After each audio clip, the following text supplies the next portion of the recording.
Treinar as emoções para ser feliz. Os que pensam em suicídio têm fome e sede de viver.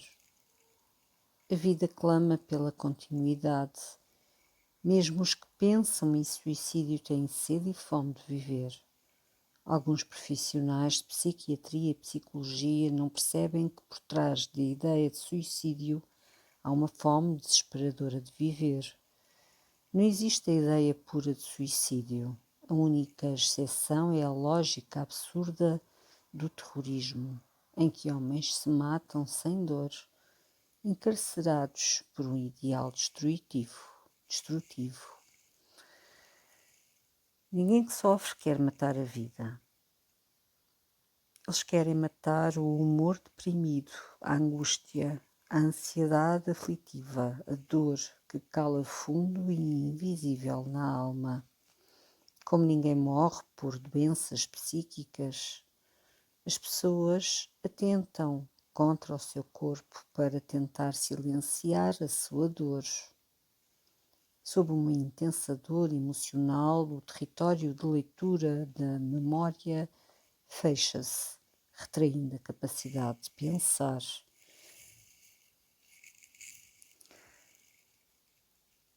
Surgem as ideias de suicídio, vontade de dormir e não acordar mais, de fugir ou mesmo de morrer.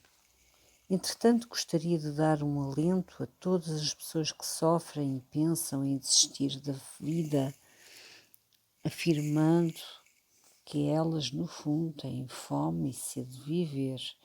Não existe nelas a ideia filosófica do fim da existência, e sim do fim da dor.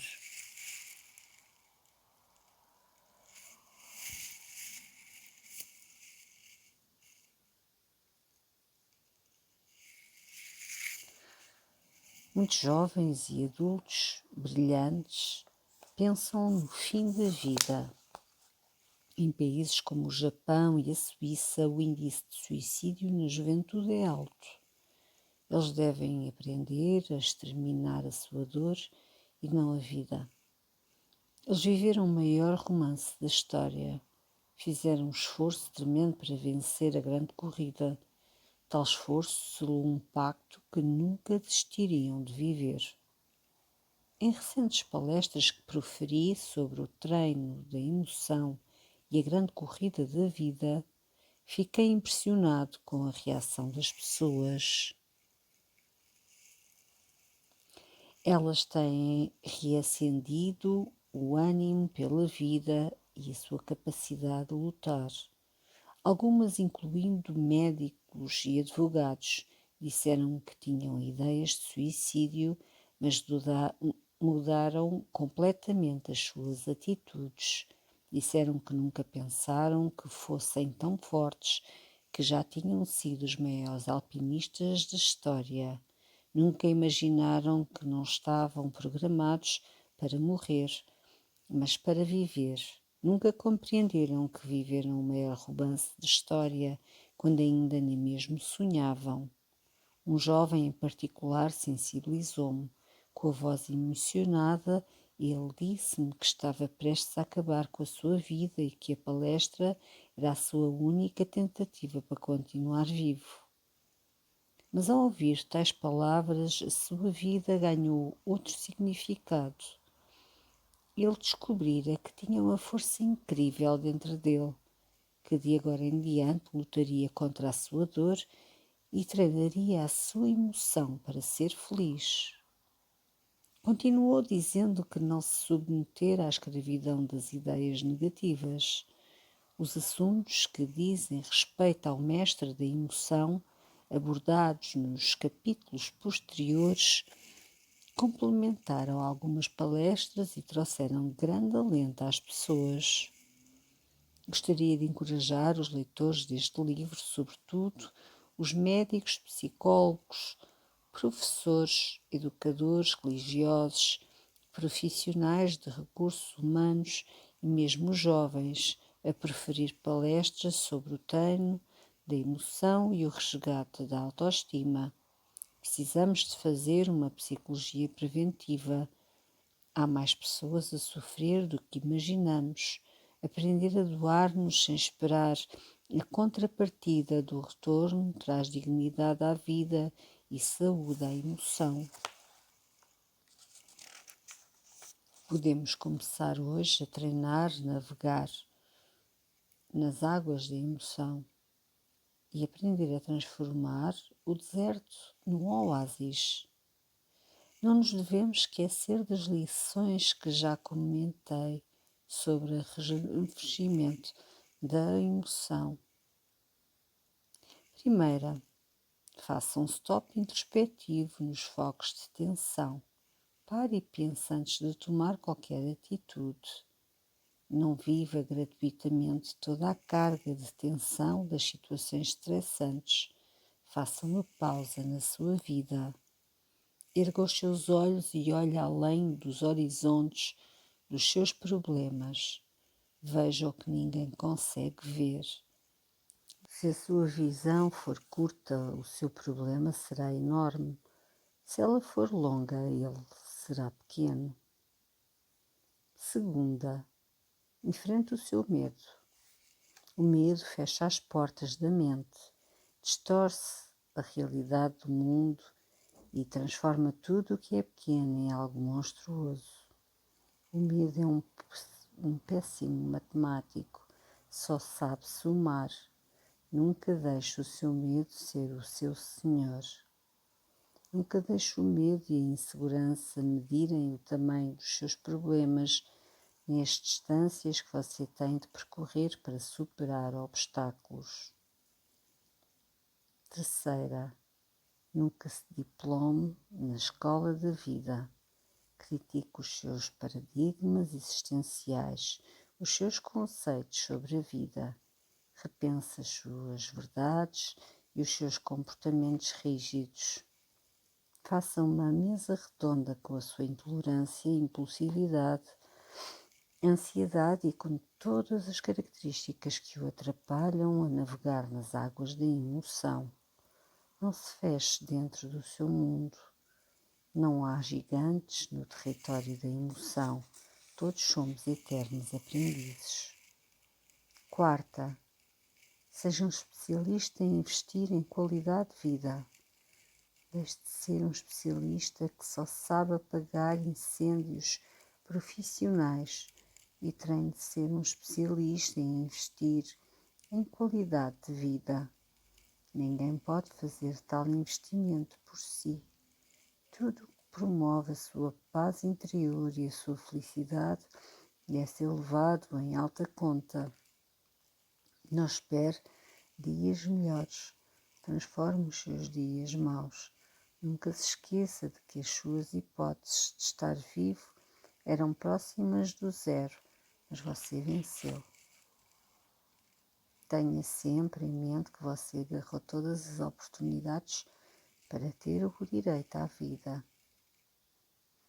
Quinta, reflita frequentemente sobre a grandeza da vida. Nunca desonre a sua inteligência por se sentir inferior a alguém. Nunca se sinta incapaz.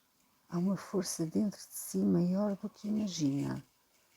A vida é um milagre natural tão grande que ultrapassa qualquer ato sobrenatural. Ela é indefinível e invendável. A vida é a obra-prima do autor da existência. Exerça o direito de vivê-la da maneira mais bela e feliz.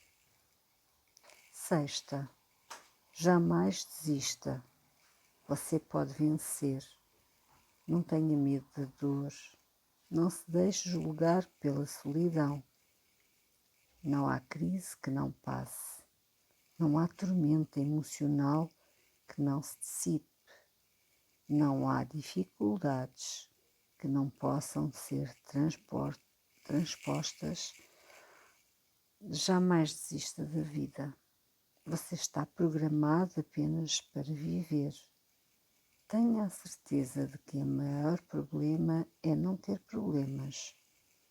Treine abrir as janelas da mente para arejar a sua emoção e ver que lá fora o sol está a brilhar. Capítulo 5. O mais excelente mestre da emoção. A história do mestre dos mestres. Muitos homens brilharam ao longo da história na arte de pensar. Sócrates foi um questionador do mundo. Platão foi um pesquisador das relações sociopolíticas. Hipócrates, pai da medicina, foi um investigador do corpo humano. Confúcio foi um filósofo da brandura. Siddhartha Gautama, o fundador do budismo, foi um pensador da harmonia interior. Moisés foi o grande mediador do processo de libertação do povo de Israel, dirigindo-o em busca da terra de Canaã. Maomé, na sua peregrinação profética, unificou um povo dividido e sem identidade, o povo árabe.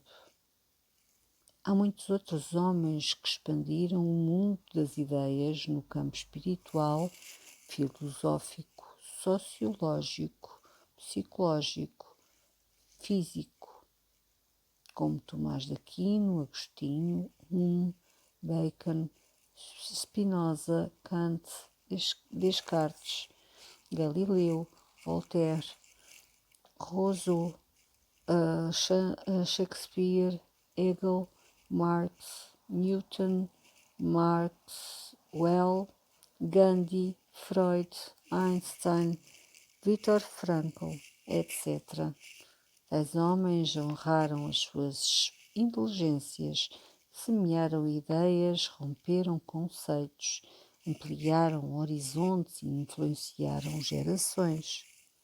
Houve um homem cujas ideias não apenas influenciaram gerações, mas causaram a maior revolução da história.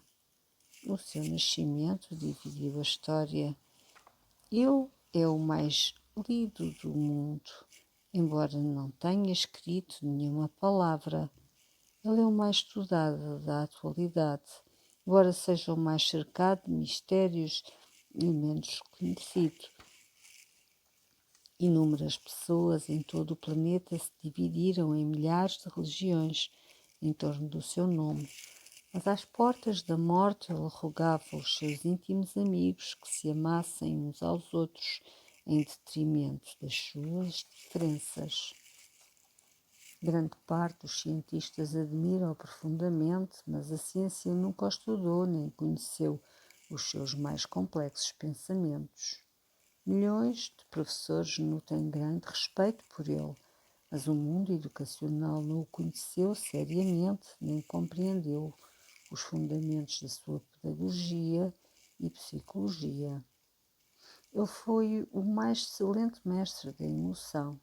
Tudo o que foi escrito até agora sobre o treino da emoção, ele viveu e praticou na plenitude. E surpreendentemente levou pessoas sem qualquer qualificação intelectual a praticá-lo. Por onde passou, deixou todos atônitos, tanto os que o amarraram como os que o rejeitaram. Os seus inimigos não sabiam como defini-lo, ficaram perturbados com os seus gestos e pensamentos, mas não conseguiam ficar longe dele. Por isso faziam plantão para o ouvir. Os seus amigos também não conseguiam descrevê-lo.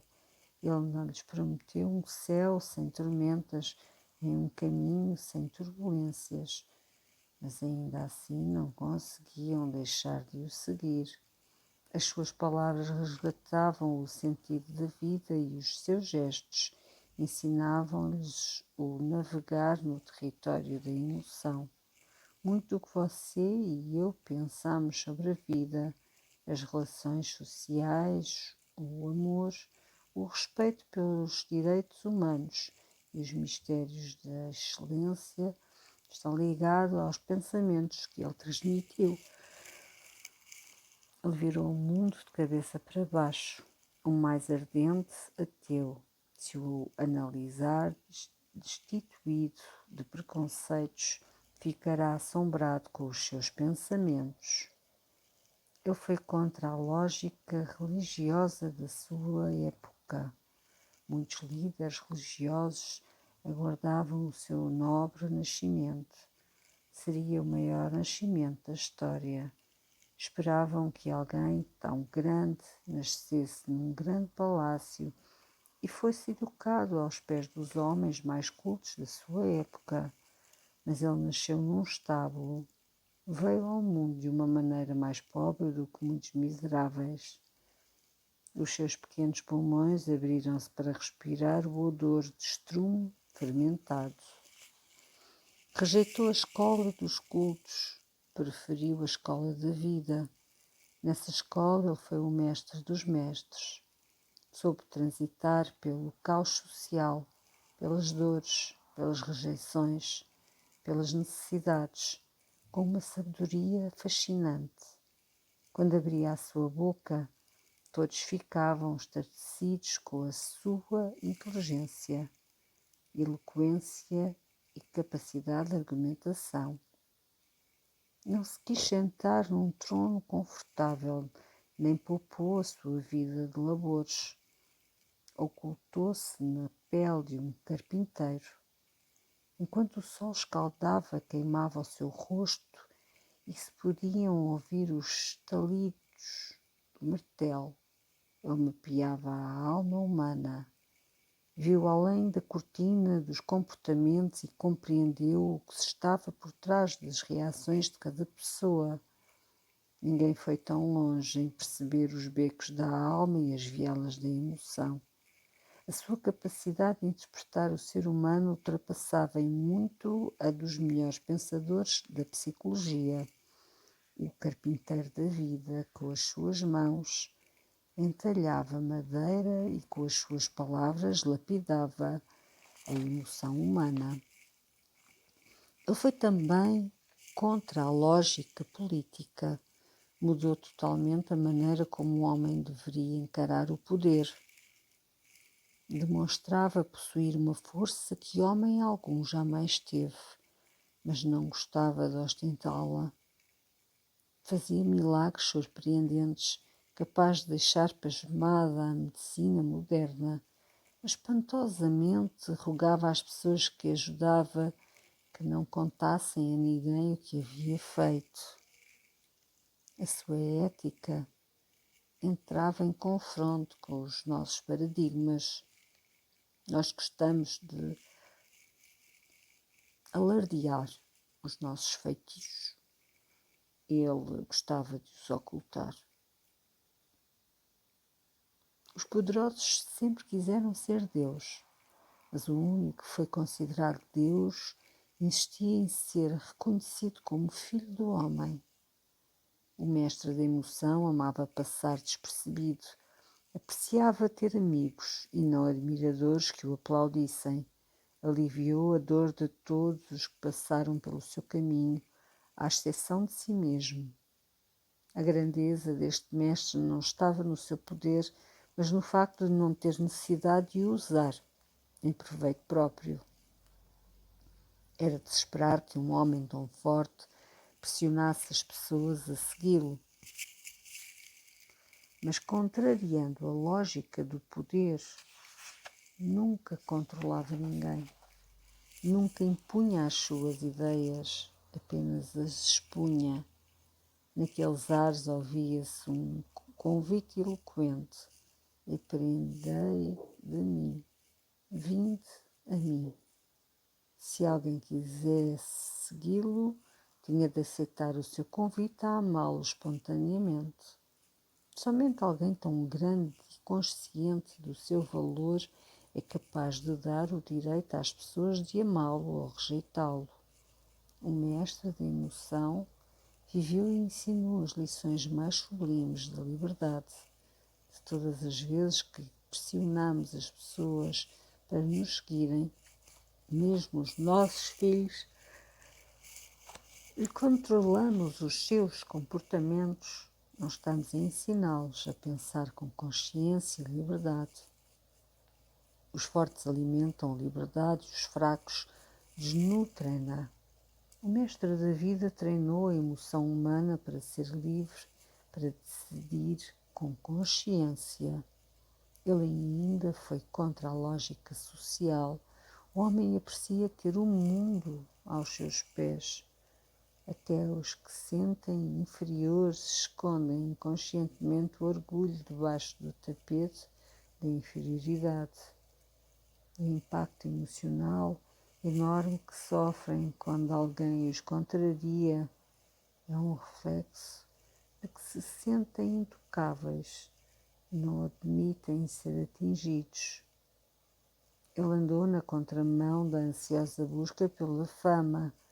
Os seus gestos inusitados e os seus discursos arrebatadores tornavam-no a cada dia mais famoso.